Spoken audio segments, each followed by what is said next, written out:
In the early months of 2020, without warning, the Pentagon called an unscheduled series of closed-door briefings. Journalists from major networks were summoned. The subject, unidentified aerial encounters involving U.S. military pilots. These weren't the vague sightings of old. They were events captured on advanced infrared and optical sensors, recorded by some of the most sophisticated fighter jets in the world. For months, grainy versions of these videos had been circulating online, dissected frame by UFO enthusiasts, analyzed in online forums by armchair experts. They showed objects moving at impossible speeds, executing instant turns, behaving in ways that defied known physics. Now, for the first time in decades, the U.S. government wasn't just refusing to comment. It was confirming the footage was real. Officials admitted these craft were unidentified. The statement was a seismic shift. Senators were briefed in private. Task forces quietly assembled. And while no one in uniform said the word alien, the message between the lines was hard to miss. Something unknown had entered restricted military airspace, and we couldn't explain it. But to those who'd been following these matters for years, this new openness was suspicious. Too clean, too controlled. Whistleblowers, past and present, insisted that these recently revealed encounters were only the tip of a much larger iceberg, one that had been hidden for decades.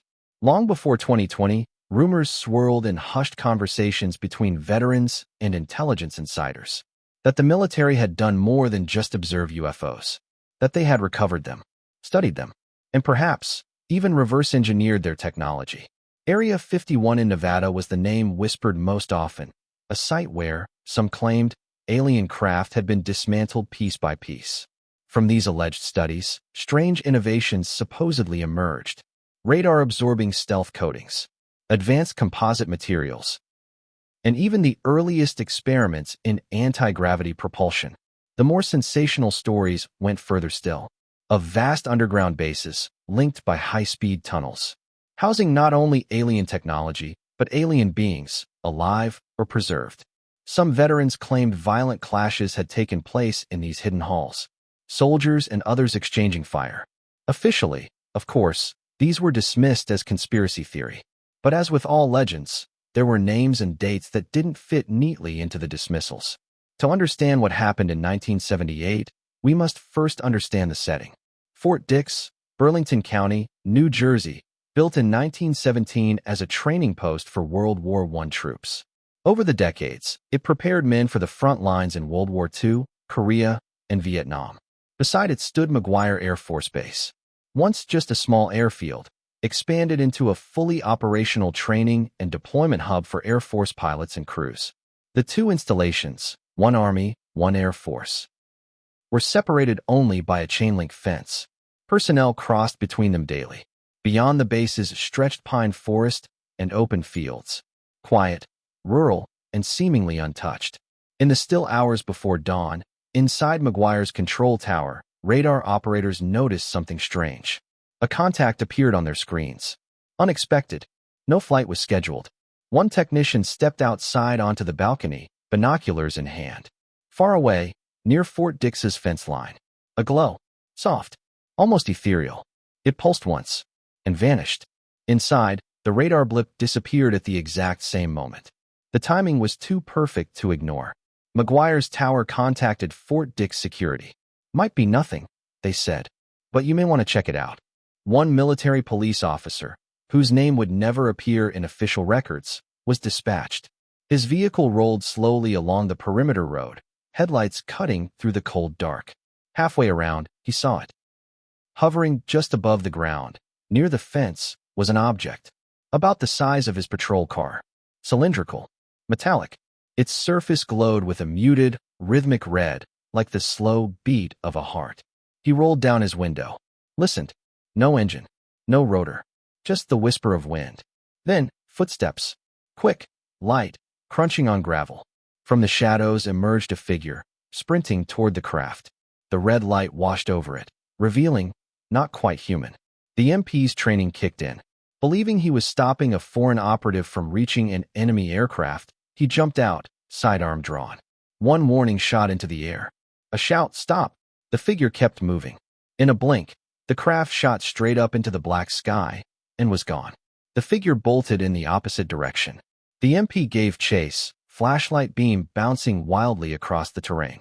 Then, impossibly, it leapt, clearing the fence into McGuire AFB in one effortless bound. Runway lights illuminated its small frame as it dashed across the tarmac. The MP skidded to a stop. He couldn't cross into the Air Force side without authorization, so he steadied his weapon, aimed, and fired 5 times. Several rounds struck. The figure crumpled. By the time the MP reached the spot through McGuire's main gate, several Air Force personnel were already there. The smell hit first, sharp, chemical, like concentrated ammonia. The body lay motionless on the cold concrete. Child-sized, thin, frail-looking. A disproportionately large head, dominated by black, almond-shaped eyes.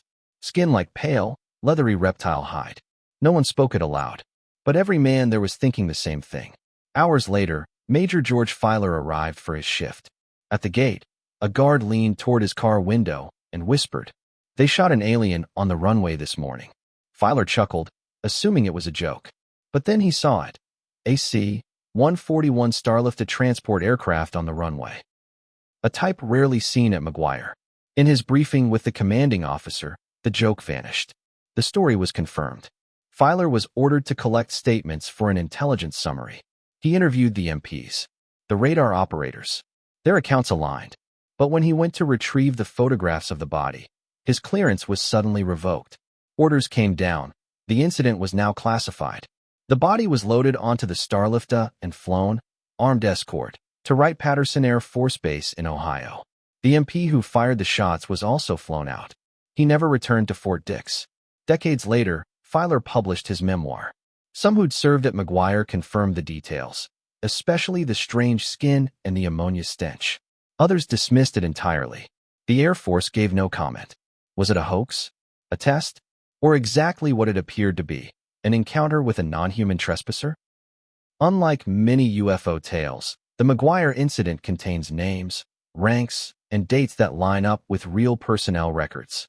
And Wright-Patterson's history with UFO cases, from Project Blue Book to alleged Roswell debris, keeps the embers of speculation glowing. Its location near the Pine Barrens, a region already thick with legends of strange sightings, only deepens the mystery. If an unarmed being truly died on that cold runway in January 1978, what message did that send? And if they are out there, watching, what did they think of what happened that night?